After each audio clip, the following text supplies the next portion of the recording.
Hello students, welcome to the class. Now we are going to learn a new chapter, importing, exporting data between CSV files. So this is from unit 1. So this one, importing means reading from CSV file. Exporting means sending to CSV file. So reading from CSV file we have already learned in video number 5.10.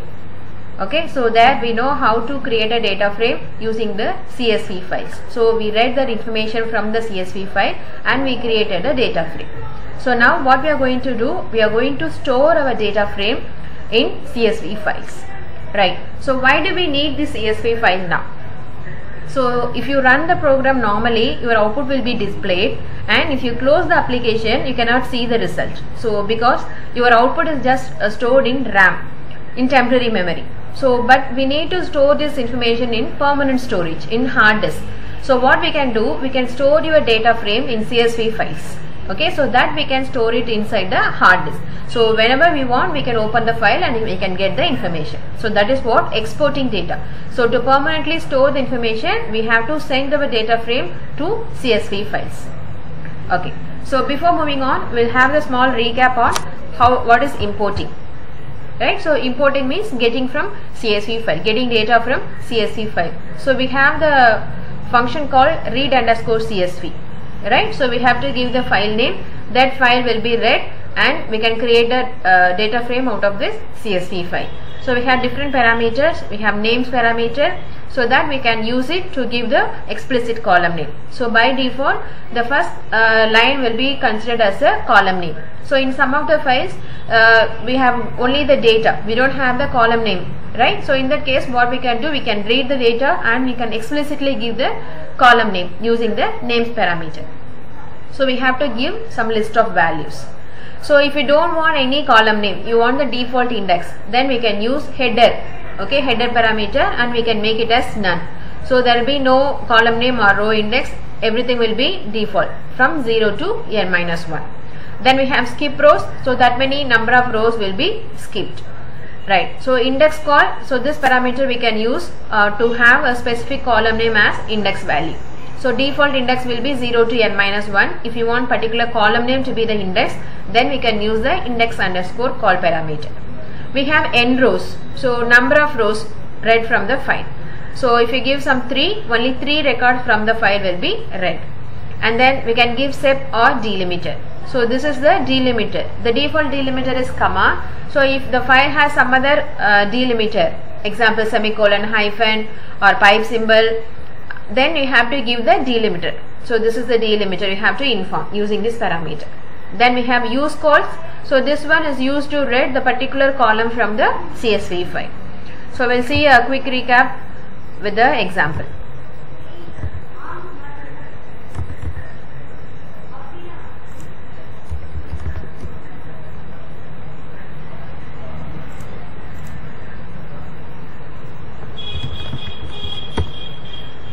Okay, so this is my file. So first one I am reading mark.csv. So this is the file name. So this file I am reading and creating the data frame. Right. So next one I am using names parameter by giving explicit column names as A, B, C, D, E. So next I am using header equals to none and skip rows, index call, n rows and use calls. So let's run this one. I will explain it. Okay. So first one, this is the original data frame reading from the mark.csv file. So then here I am using the names parameter. I am giving the column name as A, B, C, D. Right. So here the name, English, physics on the first line is also taken as a data, and we are giving the explicit column name. Right. So here in the third example, I am giving the default column name 0, 1, 2, 3. Right. So in all these cases, indexes are automatically created, that is 0, 1, 2, 3. Right. So next one, here is the skip rows. So skip rows, I am using skip rows equals to 1. That means the first line from the file is skipped. Okay. So the second line is taken as the column name here. You can see it here. The first line is name, English, physics, chemistry. That is the first line. So that line is skipped. And the second line, that is Hem Keshav, that becomes the column name here. Okay. And it displays the remaining data using the index value. Right. So you can see it here. We have the index from 0 to 6, but in the output you will see index from 0 to 4. because this Hem Keshav is used as a column name here, right? And here I am giving skip rows is equal to, inside the list I am giving 1. So here in that case the particular index will be skipped. So what is one index? The index 1 is Hem Keshav. So that record is skipped and the remaining records are displayed here. Okay, right.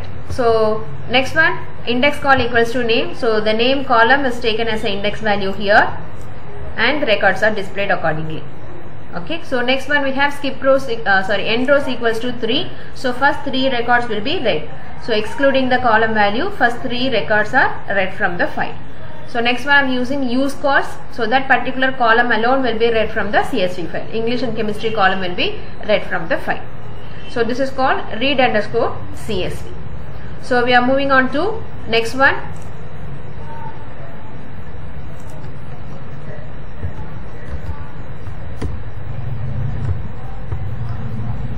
So next one is storing data frames data to CSV file. So we are sending our data frame to the CSV file.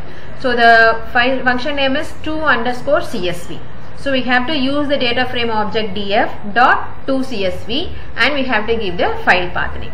So the difference between read CSV and write CSV. So to CSV. So read CSV you have to use the pandas identifier, pandas dot read CSV. So here we have to use data frame object dot to CSV. So this data frame will be sent to this file name. Okay. So we have 2 more parameters, sep and then NA underscore sep. So this sep is a delimiter. So default separator is comma. If you want to give any other separator, then you have to use the parameter sep and you can give the single character. Okay, that should be only single character separator. Right? So either you can give any single character or you can give the escape sequence like /t/n. Okay, and then NA underscore REP. So this is used for null values. So in some records there will be NaN values. So this NaN values are stored just empty string without any numbers, that only commas will be there. So that will be in that format it will be stored in the CSV file. So if you want to give any specific string, then you can use the NA underscore REP. So let's explore all these things with the example. So here is the data frame. My data frame contains some 4 values, Karan, Dilip, Tina and Pinky. Okay, these are all the index values and there are 4 marks here. So this is my data frame. So that data frame I am going to store it inside the file called student.csv. So you have to give the file format extension.csv. Right? So where this file will be stored? So this file will be stored in the default location where this Python program is stored. So here the Python program is stored inside dpython38. So inside this folder a file called student will be created and this data frame will be stored inside that file. Okay, so I am just using a print statement. So next what I am using, I am changing some of the values to NaN. Okay, so Dilip max mark, Tina's English mark and Karan's IP mark, I am making it as NaN value. So then we are going to store this file and I will tell you how this file will be stored first. Okay, so this file is stored inside student1.csv.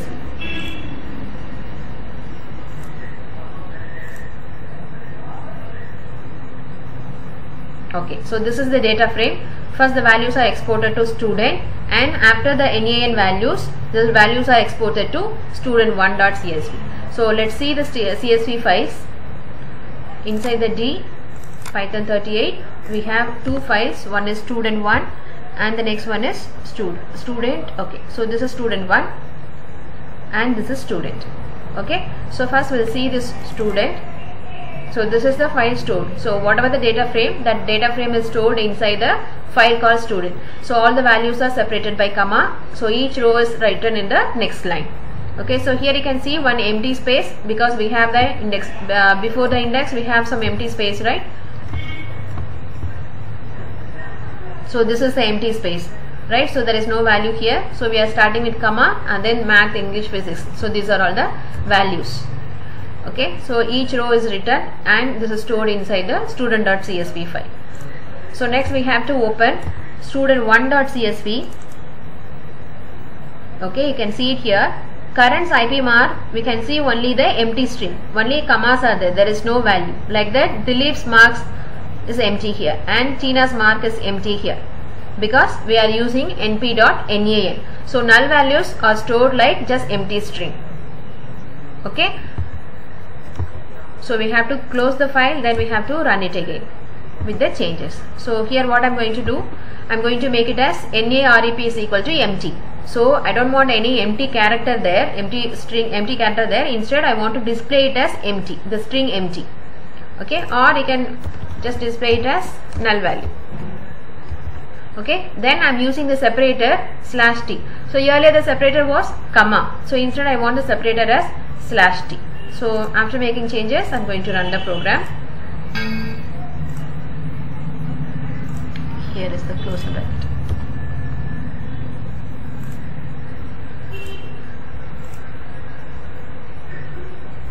So the values are stored, then we have to see the value student 1. So here you can see null values are replaced. Okay, and then the columns are spaced with the tab. Okay, so this is the separator here, tab is a separator here. So this is how the file will be stored in student1.csv. Right. So next we have one more program.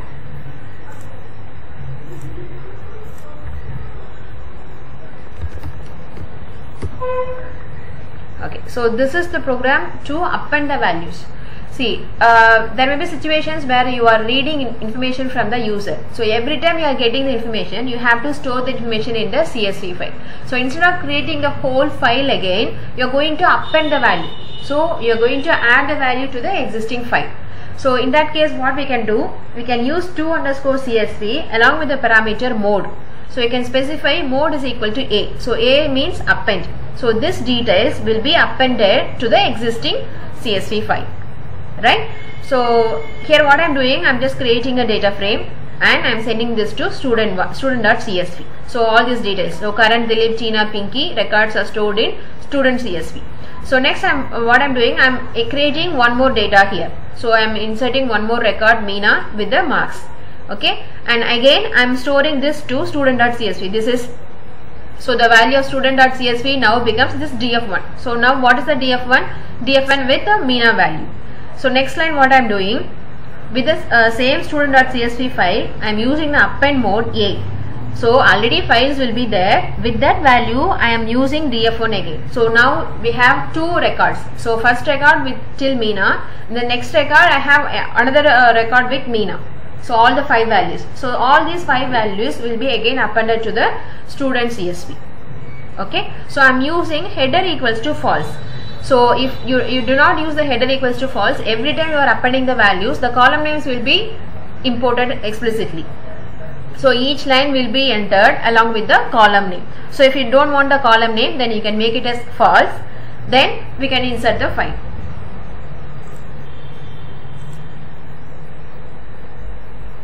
Okay, so this is my record and we have to see student data.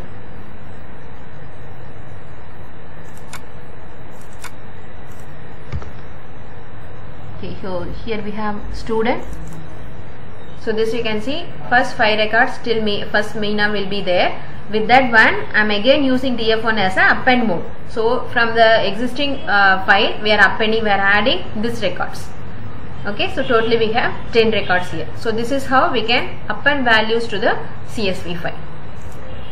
Okay, so that's all about today's class. So we have just recapped what is reading CSV and how to write the CSV files to CSV. Okay, so very simple. To CSV is a file name and we have only 2 parameters, sep and then na_rep.